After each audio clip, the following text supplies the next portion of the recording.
Em 2111, vamos descobrir os últimos progressos na ciência e na tecnologia. Vamos lá? Veremos como a vida será dentro de um século. É realmente incrível. Será que a ciência poderá criar uma raça nova de super-humanos? Iremos de férias para o espaço? Nossa! E os robôs irão nos ajudar com as tarefas cotidianas? Ou algum dia terão o controle da Terra? Meu nome é Idze Dukiewicz e convido você para ver comigo a 2111.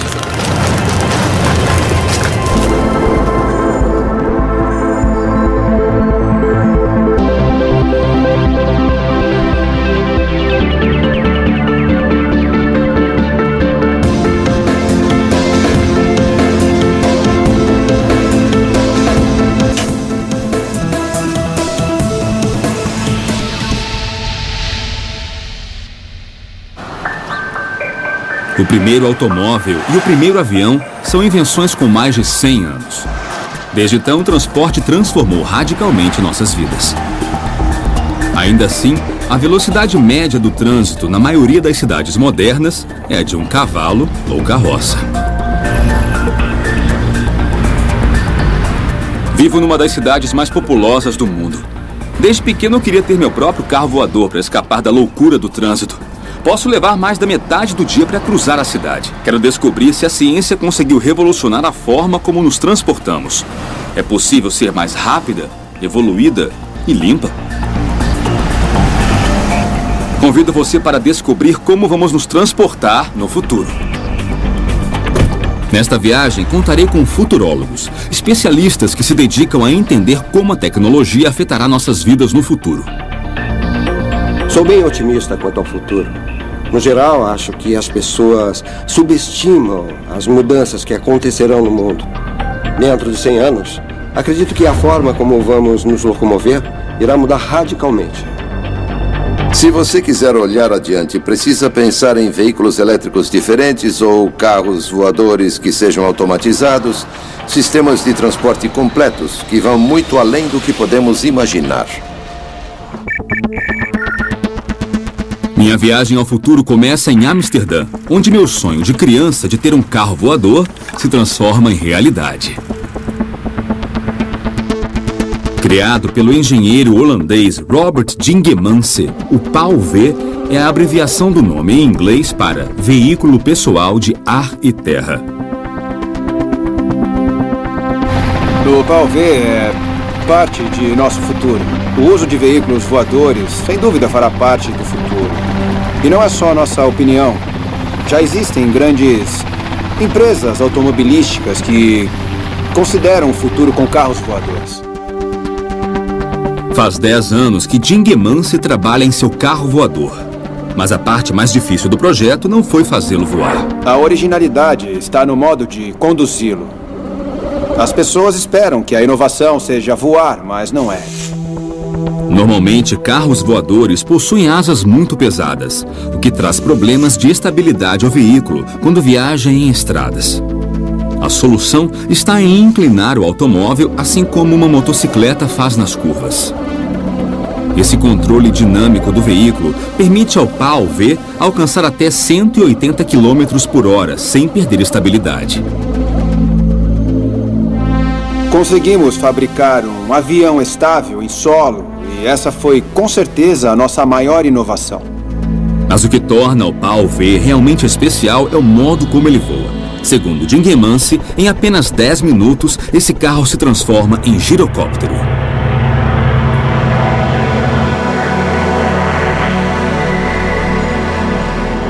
É uma modalidade de voo que já existe há 100 anos, não tem novidade. Mas é a forma mais segura e fácil de voar. E nós fizemos essa escolha para ser acessível a muitas pessoas, para que elas possam voar com seus carros no futuro. Embora pareça um helicóptero, os rotores não são impulsionados pelo motor. A hélice na parte traseira dá propulsão para frente através do ar, e os rotores giram livremente, permitindo a decolagem. Até mesmo desligando o motor, os rotores continuam a girar e o piloto pode aterrissar de forma segura. E além de seguro, ainda é relativamente fácil de pilotar. Para aprender a pilotar um Pal-V, primeiro é preciso treinar no simulador.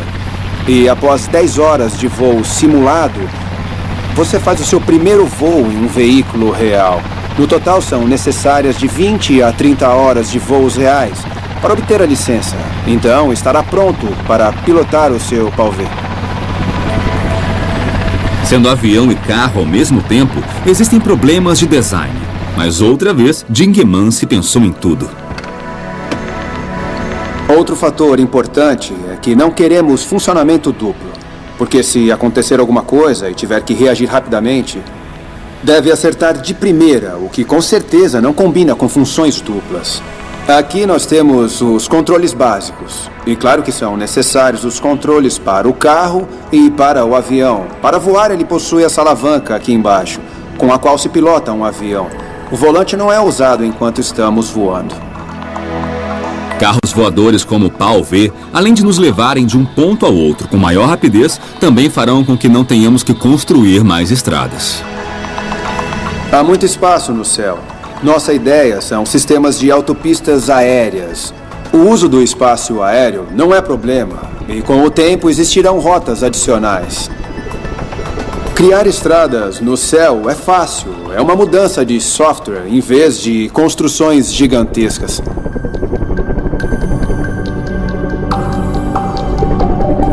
Eventualmente, existirão veículos voadores que serão adequados, que serão seguros e autônomos. Sabe, eles estarão rodeados por uma rede e farão parte de um sistema de sensores. Poderão ser programados verbalmente ao dizer, me leve a São Francisco. E sem interferência, irão levá-lo a salvo. Caminhamos para isso. Vai acontecer. Segundo seus fabricantes, o Pal-V logo estará disponível no mercado, com a venda da primeira máquina estimada para 2015.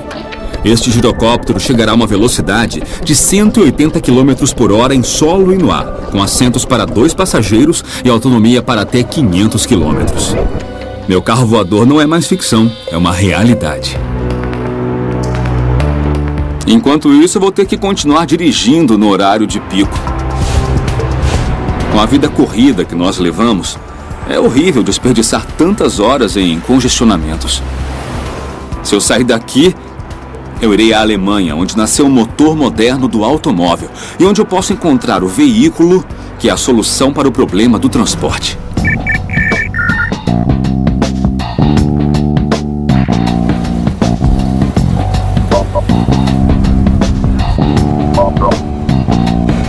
Uma das vantagens de usar o transporte público é poder fazer outras coisas enquanto eu viajo.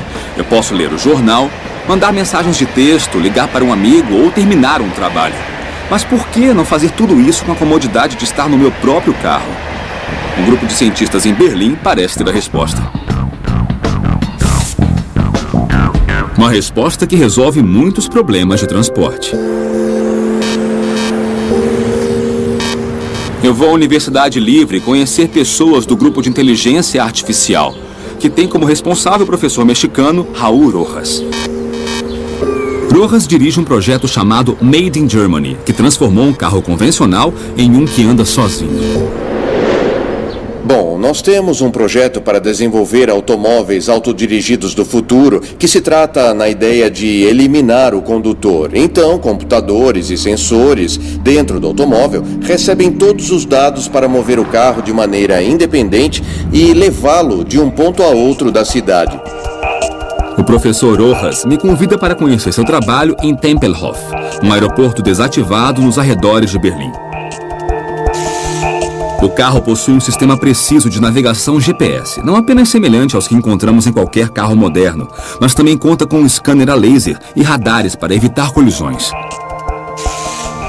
Este aqui é um laser. Este laser é rotatório e com ele medimos a distância de todos os objetos, todos os muros, todas as árvores em torno do automóvel, a até 70 metros dele. Temos uma antena de GPS que faz com que o automóvel saiba exatamente sua posição dentro da cidade com uma precisão muito boa. Há outra variedade de sensores integrada à carroceria. Por exemplo, este sensor aqui. que também são sensores a laser que medem a distância de outros automóveis no trajeto. Na parte traseira do carro está o segredo de todo o sistema. O laser analisa constantemente a via, atento aos perigos em potencial.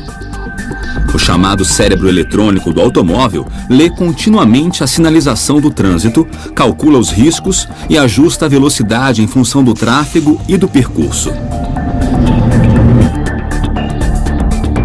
E aqui nós temos o computador. Antes, em nosso primeiro automóvel, tínhamos uma caixa de controle cheia de computadores.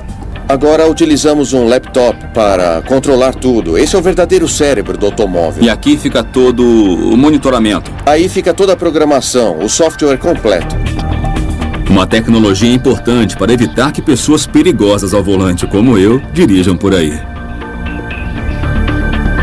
As vantagens de um carro que anda sozinho elas são enormes. Todo ano são milhares de pessoas que morrem em acidentes de trânsito e bilhões são desperdiçados no tempo perdido em engarrafamentos. Com um veículo autodirigido, no mínimo as pessoas irão recuperar 10% de suas vidas. Quem é que não pagaria para recuperar 10% de seu tempo? Mas a grande questão é: funciona?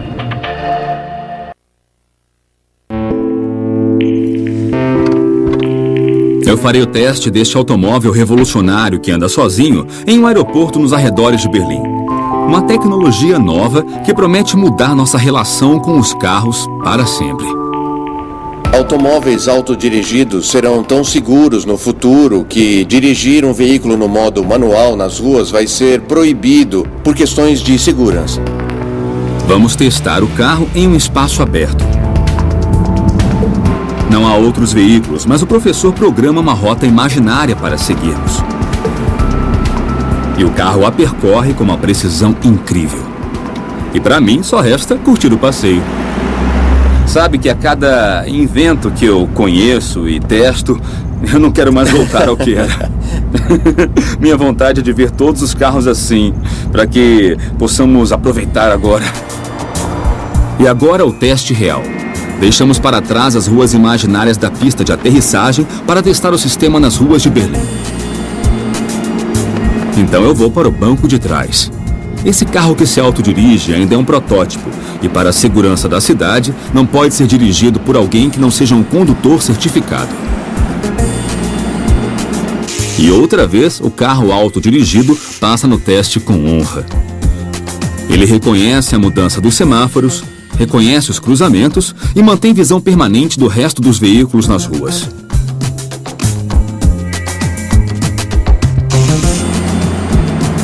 Ninguém está dirigindo, o carro vai sozinho. O projeto Made in Germany está pronto para ir para as ruas, mas Rojas está pensando no próximo passo da evolução do carro autodirigível. O próximo passo é a comunicação entre os veículos, ou seja, ter 1, 2, 3, 4 veículos autodirigíveis que se comuniquem. Então, nos cruzamentos, não é necessário chegar e esperar para ver quem passa primeiro. Isso vai ter sido decidido antes, quem vai cruzar. Dirigir um carro na cidade se transformará em um processo totalmente automático, controlado por computadores. E para aqueles que quiserem dirigir de outro modo, haverá locais específicos para que possam fazer isso. Será como hoje, para quem quer montar um cavalo, não vai montar na rua. A pessoa vai a uma fazenda para cavalgar. Vai ser assim. Está cada vez mais claro para mim que a maioria dos carros será autodirigida em 20 anos, mas até lá, e não vai ser de uma hora para outra, nós vamos ter etapas pelas quais o carro vai ter que passar. Primeiro, ele poderá estacionar sozinho, sem andar por si só, ou então se autoconduzirá em certas situações, e em algumas outras situações é claro que não. Mas agora eu deixo o Made in Germany, porque nossa próxima parada em busca do transporte do futuro é a cidade de Tóquio, no Japão. Até agora, as alternativas para o futuro do transporte são bem promissoras. Mas a chave talvez não esteja exatamente no veículo, e sim na energia ou combustível que usaremos. Nossas reservas de petróleo não vão durar para sempre. É hora de resolver este paradigma energético. Existem engenheiros que já estão trabalhando em um carro que, além de ecológico, é muito potente. O resultado? O SimWheel.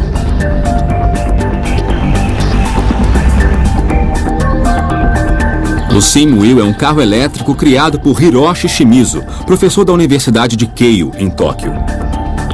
Seu objetivo é construir um carro elétrico tão bom que as pessoas comprem não por acharem que precisam, mas porque o desejam.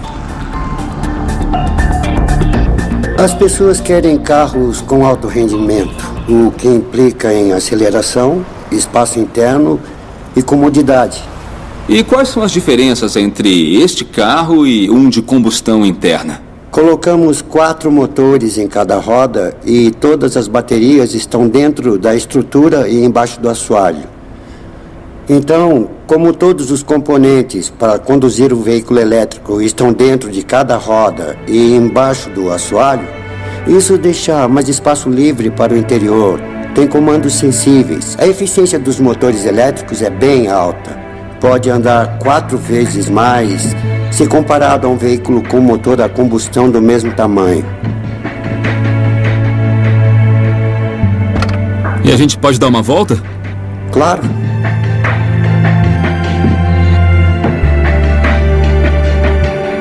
O SimWheel é ecológico, funcional, com estilo e conforto. Mas será que ele vai conseguir se nivelar aos carros convencionais? Estamos prestes a descobrir. 2111. Oferecimento IBM. Vamos construir um planeta mais inteligente.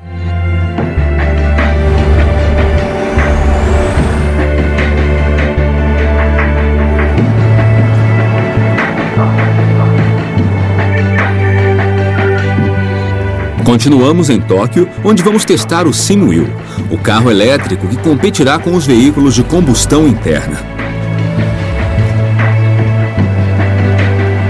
O SimWheel usa uma bateria de lítio, com capacidade para fazer o carro percorrer até 350 km, com uma única carga, ou seja, 200 a mais que a maioria dos carros elétricos. Isso graças à mesma tecnologia e potência em suas rodas deste protótipo chamado Helica. Um carro de 8 rodas criado por Shimizu, que alcança uma velocidade de 300 km por hora. Na verdade, dirigir esse carro não é como conduzir qualquer outro, porque só tenho que me concentrar aqui no volante. Isso é a primeira coisa. Ele é macio, ele responde com muita rapidez ao acelerar e ao frear, o que também é importante. Tem potência e tem aceleração. Realmente o sentimento é futurista. E é agradável e também confortável de conduzir. Obrigado, muito obrigado. Eu quero um. Obrigado. O petróleo um dia vai acabar, isso é certo. E o SimWheel é uma alternativa a essa realidade. Então, professor. Sim? Será que esse é o futuro do transporte? Eu acho. Creio que sim. As pessoas vão querer usar esse tipo de veículo por seu desempenho. E o mais importante é que o preço da eletricidade é bem menor que o da gasolina. Então, no futuro, todas as pessoas no mundo vão poder usar esse tipo de veículo elétrico porque não trará problemas de energia.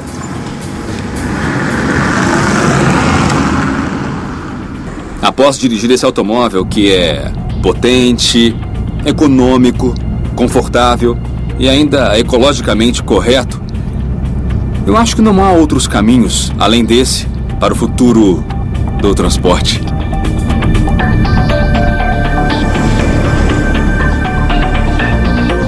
Existirão carros totalmente elétricos e, através da nanotecnologia, nós teremos baterias minúsculas e muito eficientes. Esse será o grande progresso e é nisso que trabalhamos hoje. Essas baterias serão uma etapa, mas a energia solar será bem mais eficiente, porque o automóvel inteiro irá captar essa energia solar e processá-la. Mas carros elétricos a bateria não são a única tecnologia que está sendo desenvolvida para o futuro. Aqui em São Paulo, engenheiros trabalham em uma solução totalmente sustentável para o transporte público. Temos que pensar grande em energia híbrida aplicada aos sistemas de transporte, de modo que a energia usada seja renovável e mais amigável com o ambiente. O Brasil é um líder mundial em combustíveis renováveis, como o álcool para carros particulares. Mas em cidades como São Paulo, diariamente circulam 20 mil ônibus com motores a diesel, que fazem a poluição alcançar altíssimos níveis. A empresa metropolitana de transporte público está trabalhando em uma alternativa para o diesel, um ônibus movido a hidrogênio, cujo único resíduo é água pura. Eu acredito, pessoalmente, que o hidrogênio será a energia do futuro. A sociedade pode se beneficiar da utilização de ônibus a hidrogênio, principalmente pela redução dos poluentes e uma melhoria geral da saúde. Atualmente, 99% do hidrogênio produzido é proveniente de combustíveis fósseis, principalmente do gás natural, mas essa não é a única forma. Em São Paulo, se obtém hidrogênio de água através de um sistema chamado eletrólise. Aqui, efetivamente, é onde a gente vai produzir o hidrogênio. A energia utilizada, mais a água utilizada, vem para cá, a energia está aqui, a água está ali, e nesse processo de eletrólise, é onde você quebra o hidrogênio e o oxigênio. Terminando o processo, o oxigênio fica armazenado aqui, é onde a gente está abaixando a temperatura dele, e depois joga para a atmosfera. O hidrogênio fica armazenado aqui também no mesmo processo, baixando a temperatura, o hidrogênio já está pronto. Então o que a gente vai fazer? A gente vai comprimir ele e armazenar nesses cilindros. E cada abastecimento do ônibus nós utilizamos 60 quilos. Esses 60 quilos no ônibus a gente consegue rodar na faixa de uns 350 quilômetros. E esse consumo de energia é um consumo mensal de uma casa. Por enquanto, a eletricidade usada para a eletrólise provém de fontes não renováveis. Mas no futuro, será usada energia limpa. Que é uma energia eólica, uma energia térmica. Então você consegue fazer todo o processo ser um processo ecologicamente correto. O projeto ônibus brasileiro a hidrogênio usa hidrogênio para gerar eletricidade através de uma célula de combustível. Esta célula é um dispositivo que transforma a energia química em eletricidade. E além de não poluir nada, é muito eficiente. O aproveitamento da energia elétrica é de 90%, enquanto que a de um motor a diesel é de apenas 30%. Dentro da célula nós temos uma lâmina de platina que por um lado tem hidrogênio, do outro lado ar. E esta lâmina de platina e grafite, que são prensadas como se fosse um sanduíche, gera um próton e um elétron. O elétron é capturado e transformado em corrente elétrica que vai para alimentar o motor, e o próton é descartado para a terra. O ônibus leva 5 cilindros de hidrogênio no teto, enquanto o oxigênio é extraído do ar. Com ambos é alimentada a célula de combustível que gera eletricidade para funcionamento do motor elétrico, descartando unicamente água pura. O ônibus ainda conta com baterias para controle inteligente de sua energia. A célula trabalha em paralelo com um sistema de baterias. Quando o ônibus está freando, por exemplo, essa energia que sobra é devolvida para essas baterias e as baterias ficam alimentadas. Quando o ônibus está numa ladeira, que precisa de muita potência, de muito torque, aí as baterias devolvem essa energia ao sistema. Então é um sistema híbrido que trabalha com hidrogênio, com células a hidrogênio e com baterias. O reabastecimento de um ônibus a hidrogênio é bastante simples. Ele se dá como um abastecimento normal de um outro combustível. através de um sistema de alimentação que é colocado diretamente no ônibus e que dura cerca de 10 minutos para reabastecer cada ônibus. Com este protótipo funcionando e também a estação de produção e abastecimento, o projeto já está em andamento. Como vocês podem ver, esse é um ônibus absolutamente tradicional, igual aos outros movidos a combustão diesel. A grande vantagem dele é ambiental, porque este ônibus não emite nem poluentes de gases de efeito estufa, nem material particulado, vulgo fumaça preta, que é o que faz mal para a saúde humana. Além disso, ele é um ônibus muito silencioso, ele quase não tem ruídos, o que ajuda muito também, a população gosta muito, os usuários do ônibus gostam muito disso. Com capacidade para 65 passageiros e velocidade máxima de 70 km por hora, embora circule normalmente a 50, este ônibus possui alcance de 300 km, graças a seus 5 tanques de hidrogênio no teto. O objetivo do projeto de ônibus a hidrogênio é continuar substituindo gradualmente a frota de ônibus diesel por ônibus a hidrogênio. Dentro desse enfoque, nós temos uma prioridade de capacitação da indústria para a fabricação desse ônibus em larga escala. Hoje, um único ônibus e uma única estação de produção e abastecimento parece não ser nada em uma cidade como São Paulo, mas esse já pode ser um começo do que está por vir. Ônibus que não poluem, apenas respingam água.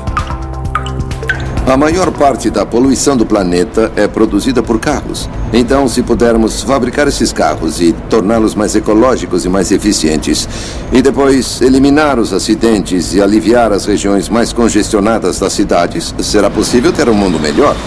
E esse é o caminho. Carros e transporte público movidos por células de combustível e baterias serão frequentes dentro das próximas décadas.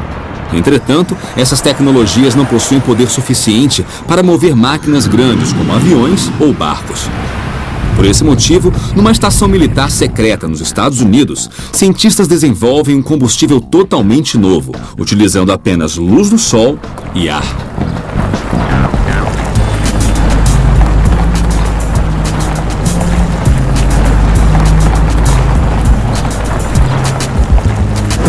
Estou indo para Albuquerque, no Novo México, onde um grupo de cientistas desenvolveu um combustível renovável de última geração, retirado do ar.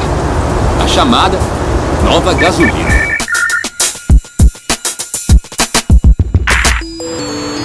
Enquanto a gasolina convencional gera emissões de dióxido de carbono e aumenta o aquecimento global, no laboratório Sandia, esse mesmo dióxido de carbono é usado na produção de um novo combustível chamado Air Fuel, o combustível obtido do ar.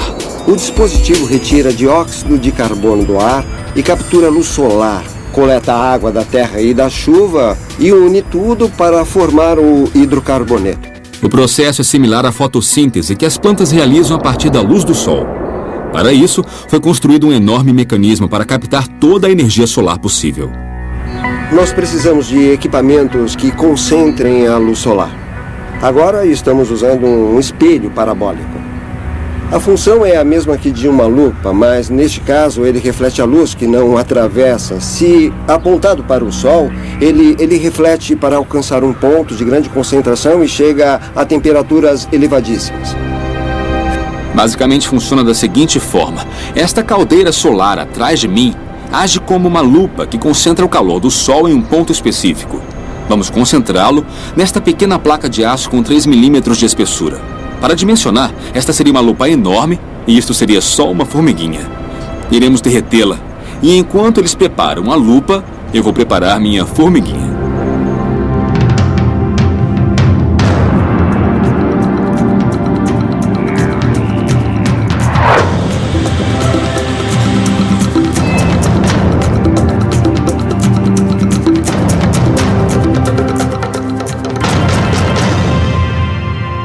Nossa, em apenas segundos vimos o poder de mais de 2.500 sóis, que poderia chegar a 7.000 se quisessem, derretendo a pequena placa de metal.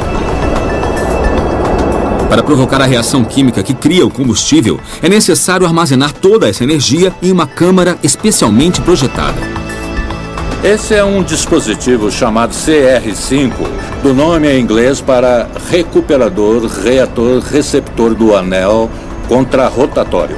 Ele recebe o calor do Sol e, a partir do dióxido de carbono ou água, converte o dióxido de carbono e a água em dióxido de carbono e hidrogênio, que são precursores para a produção de algo como a gasolina. A gasolina é um hidrocarboneto criado a partir de extensas cadeias de hidrogênio e moléculas de carbono. Este reator engenhoso usa uma quantidade enorme de energia solar para obter hidrogênio da água e carbono do dióxido de carbono. Elementos que em seguida se unem e formam os hidrocarbonetos. Este é um anel. Sobre o perímetro dos anéis, há um material reator que concentra a luz solar. O calor imenso libera o oxigênio. Ao girar para o outro lado, injetamos dióxido de carbono ou água com o oxigênio preso, que é o material reduzido, produzindo monóxido de carbono. O hidrogênio retorna e completa o ciclo. O projeto está em estudo. No futuro, essa tecnologia poderia fazer funcionar até motores que a eletricidade comum não tem capacidade. E o mais importante é que estes cientistas encontraram uma forma de transformar um dos maiores problemas de poluição mundial no combustível do futuro. Em vez de ver o dióxido de carbono como um produto de descarte, encontramos uma oportunidade de transformá-lo em algo útil, de dar a ele uma função proveitosa.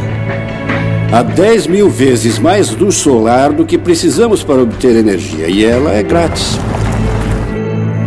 A gasolina limpa é uma grande ideia. E além de ser boa para o meio ambiente, segundo eles, custará o mesmo que a gasolina convencional.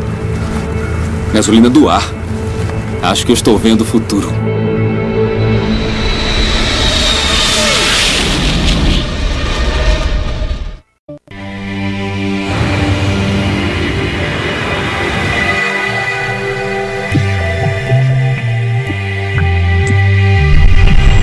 Enquanto combustíveis alternativos e limpos para veículos terrestres seguem na direção certa, o transporte espacial parece realmente ter regredido um pouco.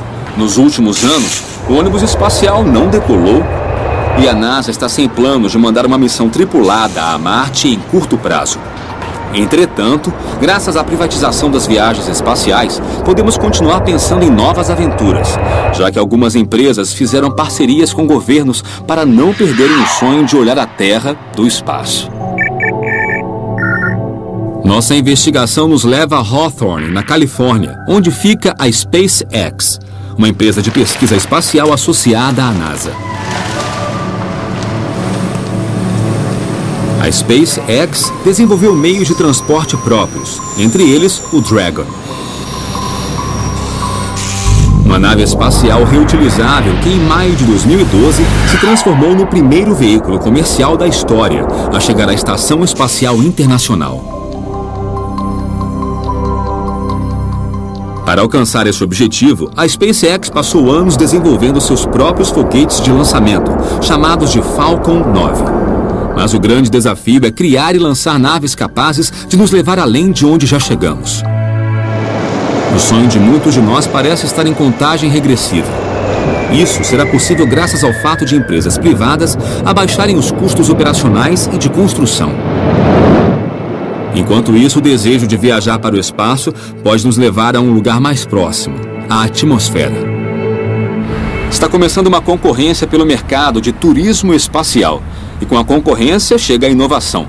Uma empresa na Espanha procura um jeito de mandar pessoas ao espaço por um custo menor. A fronteira espacial parece estar mais perto do que nunca. A empresa Zero to Infinity, localizada em Barcelona, trabalha num programa de voos para o espaço próximo. A inovação da proposta é que não irão utilizar naves espaciais, mas balões atmosféricos. O projeto se chama InBloom e tem como responsável José Mariano López, um engenheiro aeronáutico que já trabalhou para a Agência Espacial Europeia. Quando eu era criança, pensava em coisas como cada um ter seu satélite, poder ver o que acontece em qualquer lugar do mundo ou viajar além da atmosfera para ver como o planeta é azul. Como não me satisfiz com a explicação dos astronautas, eu gostaria de tornar isso uma realidade. Com o fim das viagens espaciais, Lopes retomou uma antiga ideia de exploração espacial deixada de lado nos anos 60, quando a ciência se voltou para o desenvolvimento de foguetes. Mas ao contrário dos voos experimentais do século passado, o projeto Inbloom conta com design e materiais da atualidade, bem mais eficientes que os dos anos 60, além das condições meteorológicas especialmente favoráveis durante o ano todo na Espanha. O balão que utilizamos, Inbloom, sobe unicamente graças à flutuabilidade do hélio. O hélio é um gás nobre. É um subproduto da extração do gás natural e não produz nenhum efeito nocivo ao meio ambiente, o que é muito importante para nós.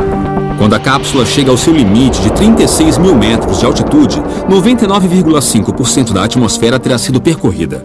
Assim, além de um espetáculo turístico único, as janelas panorâmicas também serão uma oportunidade de realizar pesquisas científicas. Os passageiros poderão ficar por até 3 horas no espaço exterior. Então a cápsula inicia uma descida precisa com um paraquedas especialmente projetado. Os testes do Inbloom tiveram a supervisão de Steven Patterson, especialista notório que já lançou centenas de balões em todo o mundo, até em locais bem hostis como a Antártida. É uma grande oportunidade porque temos aquela cápsula que estão vendo e podemos somar benefícios científicos. Mesmo sendo um voo turístico, construímos com esses cuidados. Também podemos levar equipamentos científicos de diferentes proporções e realizar experimentos nessa viagem turística. É ainda outra oportunidade de diversificar como fazer turismo e experiências científicas e desenvolver um sistema novo aqui na Espanha. Com cerca de 100 voos anuais entre voos científicos e aqueles destinados à experiência, ao lazer, para nós já estaria bom. Mas o potencial é bem maior. E os planos de negócio que estudamos indicam que o ramo do turismo espacial, do espaço privado, terá uma parcela bem significativa na economia do século XXI. A empresa planeja realizar o primeiro voo tripulado entre 2013 e 2015. E mesmo com muitos testes pendentes, não faltam ideias para esta proposta alternativa. Já estamos pensando nos próximos lançamentos, estamos pensando em lançar balões mais eficientes. Queremos alinhar tudo para o primeiro voo tripulado. É uma atividade que não tem fim. Seja a atmosfera, a Lua ou Marte, os sonhos parecem não ter limites. E passar férias nesses lugares é o desejo de muitos. Tirar férias no espaço virá com a necessidade de emoção, de aventura. Nós vamos ter colônias espaciais em órbita ao redor do planeta. O turismo espacial será muito importante.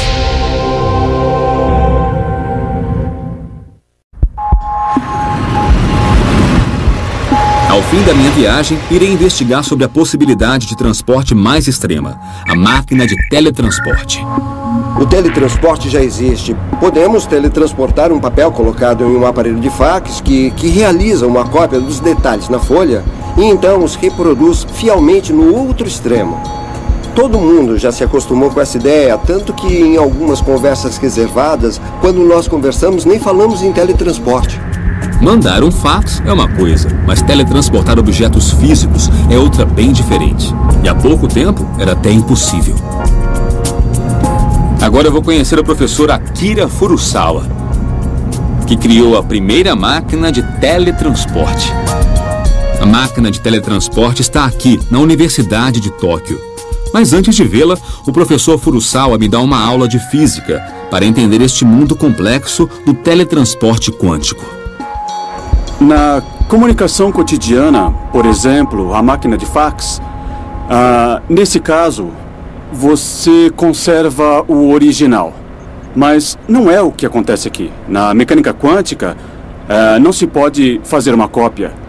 No teletransporte, essa é uma partícula que será transportada e deve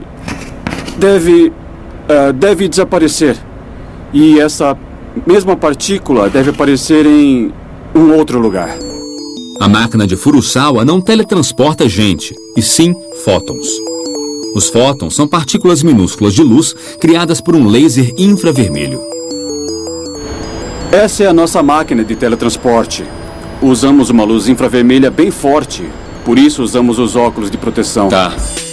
O segredo do experimento é que os fótons de luz do laser estão interconectados. De acordo com a teoria quântica, esses fótons sempre estão ligados. Então, o que acontece com um sempre reflete no outro. Um fóton viaja do ponto A, conhecido como Alice, ao ponto B, conhecido como Bob.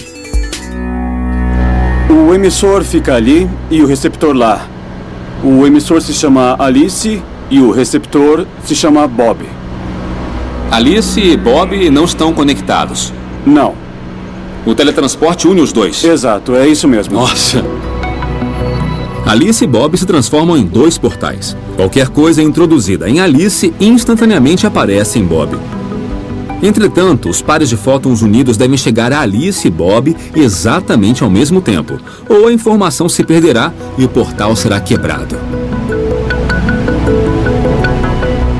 Após anos de testes, Furusawa conseguiu criar uma máquina de teletransporte quântico confiável. Professor, eu queria muito ver isso funcionar. Podemos teletransportar algo? É claro que sim. O professor liga a máquina e, de acordo com a indicação na tela do computador, a luz foi transportada com êxito do ponto A, Alice, ao ponto B, Bob. Sendo assim, no futuro, haverá teletransporte.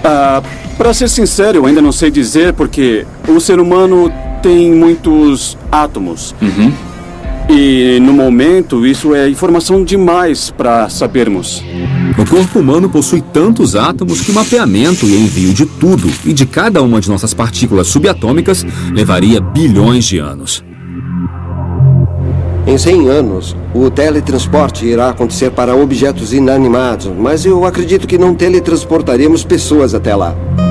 Talvez existam questões filosóficas que comprometam a ideia de sermos destruídos e então depois recriados. Eu não vejo possibilidade de teletransporte para matéria orgânica, sejam humanos ou qualquer ser vivo.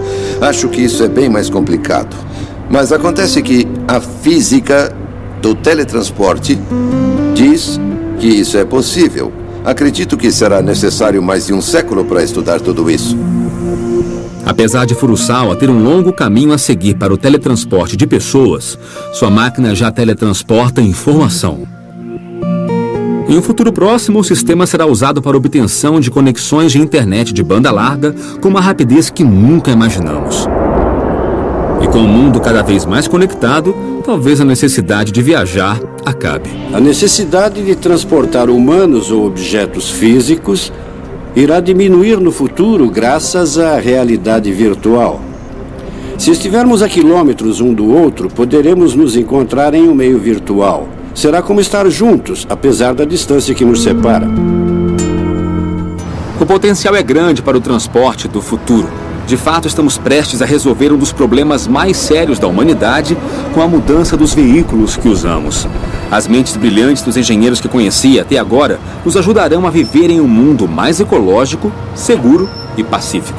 Os veículos em desenvolvimento nos darão acesso a coisas que só faziam parte de nossa imaginação, como viajar para o espaço ou, quem sabe, algum dia nos teletransportar. Sem dúvida, o transporte revolucionará o mundo. Assim será o futuro. Assim será 2111. Versão brasileira, Tempo Filmes, São Paulo.